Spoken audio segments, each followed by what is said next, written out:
Well, congratulations on a great afternoon's work for you personally and the team. That must feel like a really big 3 points. Yeah, for sure.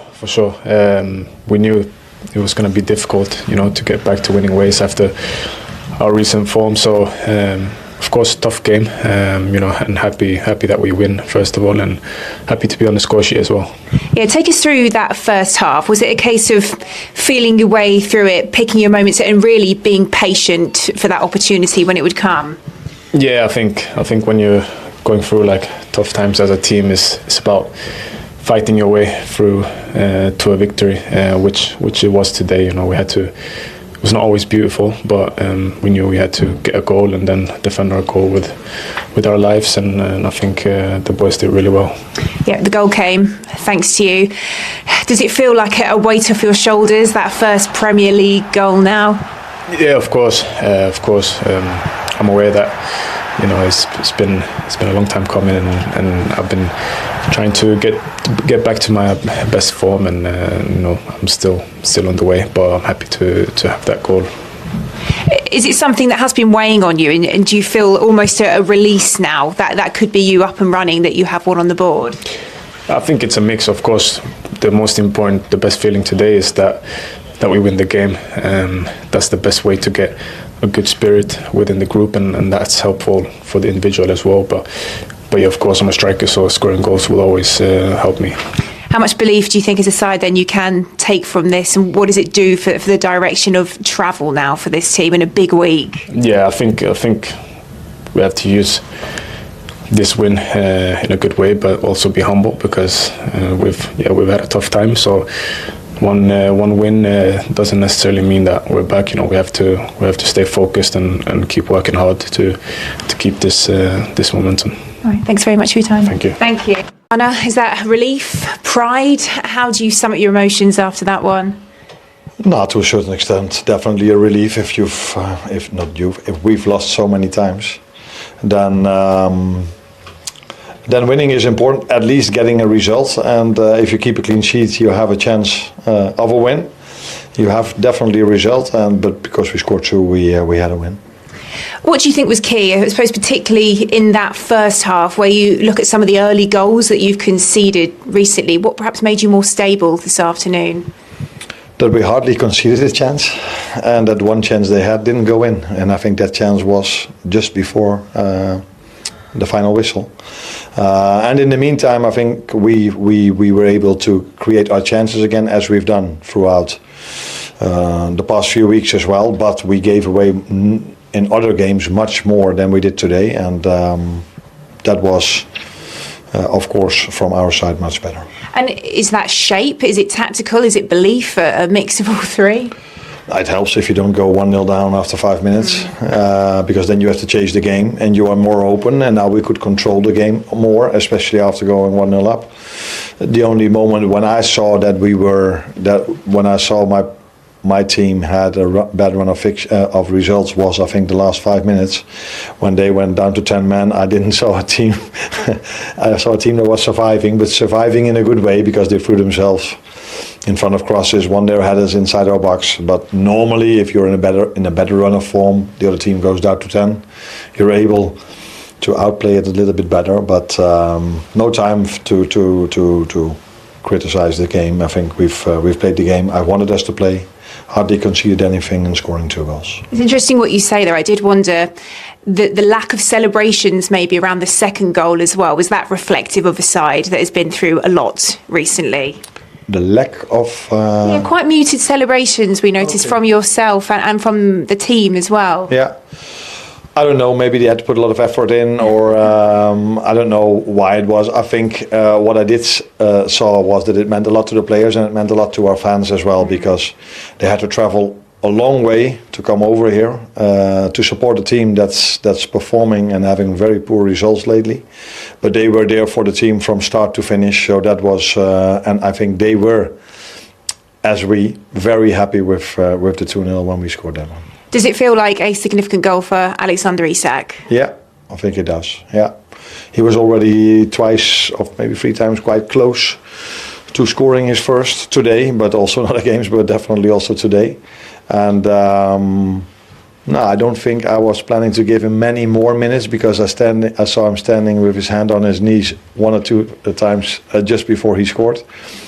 But that's why I think it was important for him and for us as a team that he scored that goal today.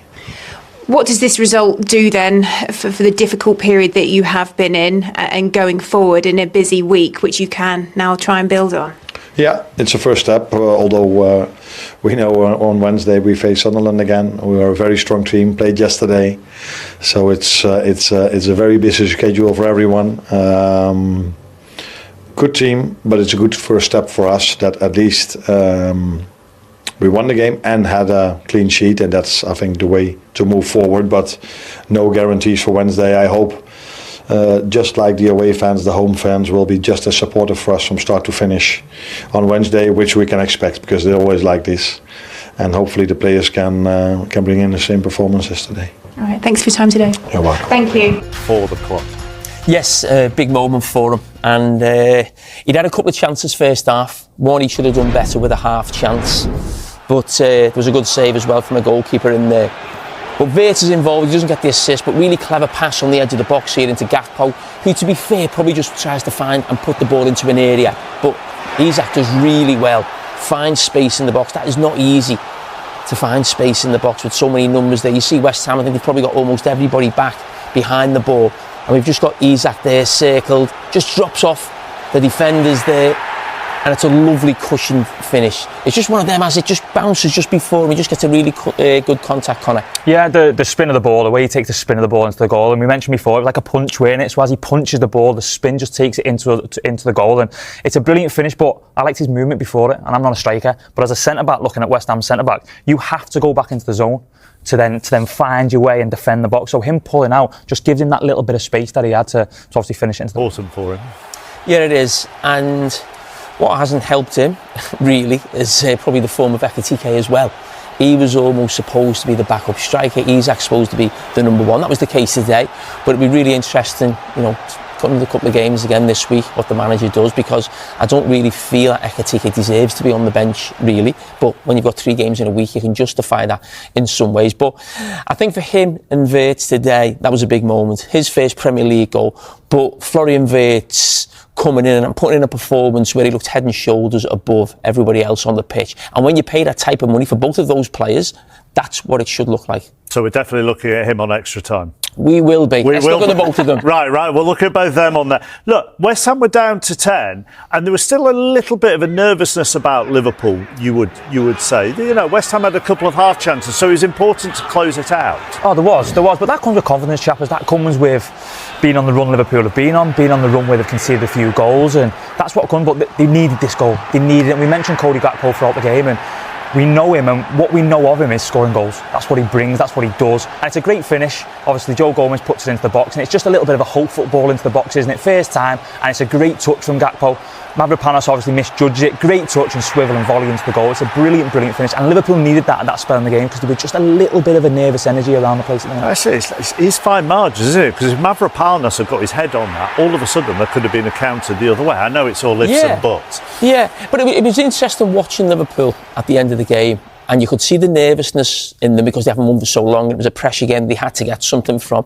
And actually in those last few minutes, West Ham were actually keeping the ball and playing, and they had a man less. And that just comes from a real fear. We've both been there as players, that real fear. We're thinking everyone's terrified to make a mistake. Everybody's terrified to get on the ball in case they lose it or step out of position.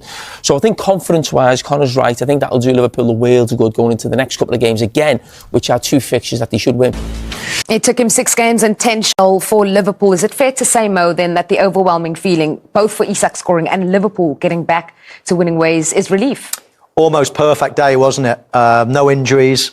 Isak scoring, which is huge. He's been in for a lot of criticism lately, and of course a clean sheet as well with all their problems at the back. So, I mean, it was almost the perfect result, nearly perfect performance. I mean, they weren't at their absolute amazing best, but they were solid enough. They 100% deserved to win the game. They controlled it throughout, and and all that without Mo Salah as well. It'll be interesting to see if he gets a look in next game now. Well, let's take a look at Isak's goal, the one that opened the scoring for Liverpool then. Owen. Yeah, I mean, to be fair, Liverpool dominated. I thought Florian Wirtz was fantastic. I thought Szoboszlai played great. I love this little ball from Wirtz around the corner. Great turn from Gakpo. And a fabulous finish, Mo. What? Talk me through that. That reminds me of the goal he scored for Newcastle in the cup final against Liverpool. I mean, this is not, let me tell you, an easy finish when the ball just bounces up, and to punch it low like that, to keep it down with pace, bang into the bottom corner. That is class. Look at this for a finish. Boom. After that. I mean, right into the corner. That is so much more difficult than he made it look. Brilliant finish. Yeah, cool as ice as well. What did you make of this, though? Because Lucas Paquetá just back from suspension and then gets sent off as well. Let's show you what happened, because there was a yellow card and then another one shortly after. Well, that's a foul, obviously, you know, from Fulkrug there. And then he has a little moan up, puts his arms up, gets a yellow for that. I can kind of understand, but he's obviously frustrated. The problem is, look, I mean, if you're going to be in the rest phase for a minute, anybody moaning for 5 seconds is annoying. Never mind doing it for a minute. So, in the end, the refs are, mate, I've had enough. It's Christmas, you know. Be nice to people and send him on. It's Christmas. Well, soon. You've got to be in the Christmas cheer. You can't be moaning at people for a minute, Jules. No, exactly. I think that's correct. I mean, we've got a game coming up in about focus on it all, but that lasted for over a minute. He was in the referee's face. I actually questioned some of his teammates. I questioned Paquetá, but I questioned some of his teammates. They had to pull him away. He went and he went and he went and he went for a fourth time, and the referee finally had enough. And I don't blame him. If you see it in its entirety, I don't think many people will blame the referee. Well, since you've reminded us we're on a time limit, let's get to the second goal, shall we? Because another great finish here from Cody Gakpo to secure the 3 points for Liverpool. Yes. Again, a little bit of a bitty build-up, let's say. The ball just bobbling around a bit. I thought Joe Gomez was very good today. You know, did exactly what he needed to do, shored up that defence. We all know he's not amazing going forward, but he gets a nice little assist, which is cool. Defensively, West Ham will be disappointed. They committed there, but lovely touch and bang. 2-0 finished the game in injury time. I thought Joe Gomez was class. I thought Szoboszlai was probably the best player on the pitch, Wirtz second, but I thought Joe Gomez showed up that right back position, which is an issue. We said before the game, defend well, keep a clean sheet, and you'll be fine. And Liverpool were in control. And are they back in the mix? You know, they're only 2 points off. Yeah, 2 points off second. I do think Liverpool, for many, many years, they've been about outscoring teams, but I think for the first time in a long time, a clean sheet today will be on the top of Arne Slot's agenda before the game, closely followed by Isak getting off the mark as well. So I think those two things are huge positives for Liverpool. Our Klopp actually has no interest in getting back into full-time management, that he wants, a little bit like Gareth Southgate, he wants to kind of use his leadership skills and management to go into other careers. All that said, it did feel a little bit conspicuous that on the day after a big Liverpool defeat, he's on social media rating chicken dinners or something like that. As a colleague put to me, that looked like a modern come and get me play. Jackie, Jonathan Northcroft in the Sunday Times has done a big piece on Arne Slot, why Liverpool are standing by Arne Slot for now. Miguel mentioned mitigating factors for Jurgen Klopp when he had bad runs. Are there mitigating factors here? Because he says, does Jonathan Northcroft, Liverpool's biggest issue of all is being in a period of squad transition. Usually it happens at the start of a manager's tenure and allowances are made. The difficulty for Slot is achieving success first with an inherited team. Is there a bit of truth in what Jonathan Northcroft is saying there? Yeah, it's a really good piece by Jonathan Northcroft in the Sunday Times. I'd urge you to go and read it if you can. And he's clearly very well connected. He's clearly spoken to the hierarchy of Liverpool. It is very well sourced. It doesn't just say save Arne Slot for the sake of it. There's lots of reasons in there why they would. The relationship is a positive, ongoing one with the hierarchy. But there are also some damning statistics. It's their worst run since 1954. They've conceded more goals than any other team in Europe's top 5 leagues, except Wolverhampton Wanderers, obviously, unfortunately. One shot on target for Liverpool from Isak, their big summer signing, the biggest of the summer signings, £450 million spent in total. There are so many different factors. And we've talked before about how last season it was more a case of just picking up the baton, running with it. Huge credit to him for winning the title at the first attempt. Took Klopp 4 seasons to win his first trophy. And I just think a bit like Thomas Frank, who we've talked about before, he just needs to arrest this slide, this alarming slide of losing games by a 3-goal margin for 3 games in a row is not acceptable for Liverpool. Full stop, it's not, particularly at home against PSV, for goodness sake.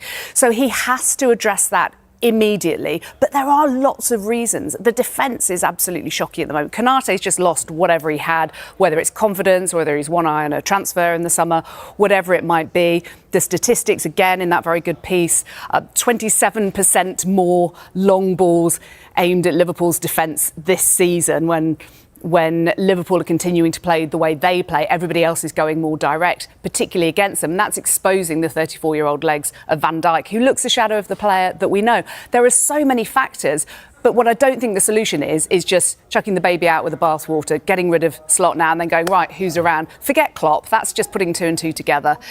It's not the solution, but they do need to arrest this alarming slide, particularly defensively.